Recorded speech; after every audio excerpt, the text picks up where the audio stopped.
तो आइए स्टार्ट करते हैं रिमूवेबल डिसकंटिन्यूटी से।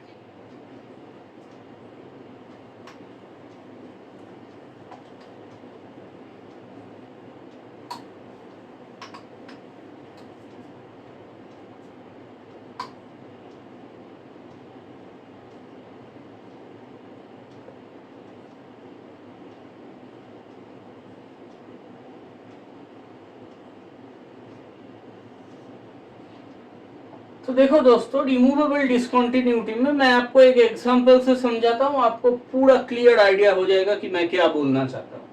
मान लो आप एक फंक्शन गेस करो एफ ऑफ एक्स, ठीक है, और एफ ऑफ एक्स मान लो कुछ इस तरीके से डिफाइन है, x square minus 4 divided by x minus 2, ठीक है। ये कब होगा?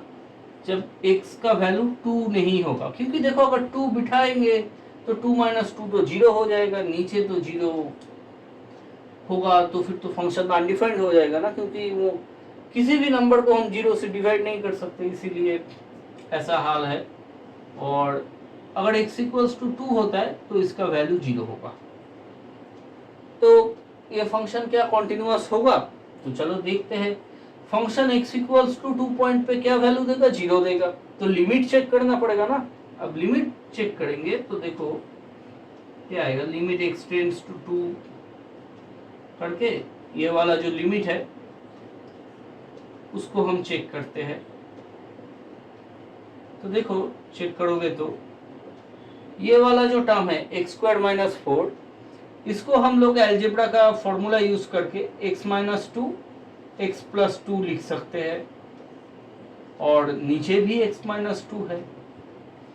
हम कर क्या सकते हैं, ये x माइनस 2 और ये x माइनस 2 क्रॉस कर सकते हैं। हम ये क्रॉस इसीलिए कर सकते हैं क्योंकि x टेंड्स टू 2 है।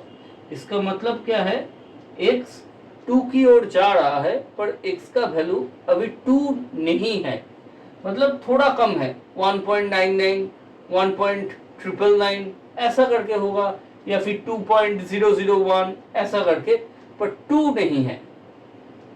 उम्मीद है आपको बात समझ में आ गई। अगर ऐसा होता है फिर हमारे पास क्या बचता है, लिमिट x टेंड्स टू 2 और x प्लस 2। तो देखो लिमिट कैलकुलेट करने के लिए हम क्या करते हैं, जस्ट वैल्यू बैठाते हैं। तो वैल्यू बैठा दो तो क्या आता है 4। तो क्या ये function x equals to 2 point पे कॉन्टिन्यूअस होगा? तो आप लोगों का क्या ख्याल है? नहीं होगा, क्योंकि लिमिट आ रहा है 4 और फंक्शन वैल्यू दे रहा है 0, दोनों तो मिसमैच्ड है, तो ये तो होगा नहीं। इसको हम क्या कहते हैं? इसको हम कहते हैं isolated point discontinuity, isolated discontinuity. ये रिमूवेबल डिसकंटिन्यूटी के अंदर पड़ता है, क्योंकि देखो लिमिटिंग वैल्यू आ रहा है 4, तो अगर ये वैल्यू 0 की जगह अगर मैं यहाँ पे 4 ऐड कर दूं, तो 0 की जगह यहाँ पे 4 लिख दिया मैंने, तो देखो अब ये फंक्शन कंटिन्यूअस हो जाएगा। अब इसमें कोई खड़ा भी नहीं है, ये फंक्शन बिल्कुल कंटिन्यूअस है। और फंक्शन का जो सिंप्लीफाइड फॉर्म होगा वो क्या होगा, वो होगा x प्लस 2। ये हर जगह पे फंक्शन देगा, वैल्यू देगा और कंटिन्यूअस भी होगा। तो इसी तरीके से एक आइसोलेटेड डिसकंटिन्यूटी, मतलब यहाँ पर अगर 4 की जगह आप और कोई भी वैल्यू बैठा दो तो ये फंक्शन डिसकंटिन्यूअस हो जाएगा। इसी तरह इस डिसकंटिन्यूटी को हमने कंटिन्यूअस फंक्शन में तब्दील कर दिया, इसीलिए इसको आइसोलेटेड डिसकंटिन्यूटी करते हैं। और अगर हम इसको आइसोलेटेड डिसकंटिन्यू से थोड़ा सा हटा के मिसिंग पॉइंट डिसकंटिन्यूटी करना चाहे तो हमें क्या करना पड़ेगा? हमें कुछ नहीं, हमें सिंपल सी ये बात बतानी पड़ेगी, बस इतना सा। इससे क्या हुआ, इससे हमें एक चीज मालूम चला कि ये function x equals to 2 point के अलावा हर जगह डिफाइन है। x इक्वल्स टू 2 पॉइंट पे फंक्शन का वैल्यू क्या होगा वही हमने नहीं बताया। तो उस टाइप के डिसकंटिन्यूटी को हम क्या बोलते हैं, मिसिंग पॉइंट डिसकंटिन्यूटी। देखो ये भी तो रिमूवेबल डिसकंटिन्यूटी ही है ना। और इसको हम कैसे हटा सकते हैं, x इक्वल्स टू 2 पॉइंट पे डिफाइन करते हैं। लो अभी कर देता हूँ, x इक्वल्स टू 2 पॉइंट पे इसका वैल्यू मान लो 4 होगा, तो ये फंक्शन कंटिन्यूअस हो जाएगा।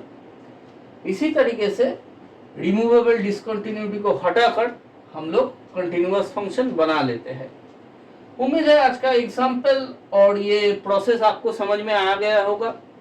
और भी ऐसे वीडियोस के लिए हमारे चैनल के साथ जुड़े रहिए और इस वीडियो को ज़्यादा से ज़्यादा अपने दोस्तों के साथ शेयर कीजिए, लाइक कीजिए और हम लोगों को सपोर्ट कीजिए। धन्यवाद।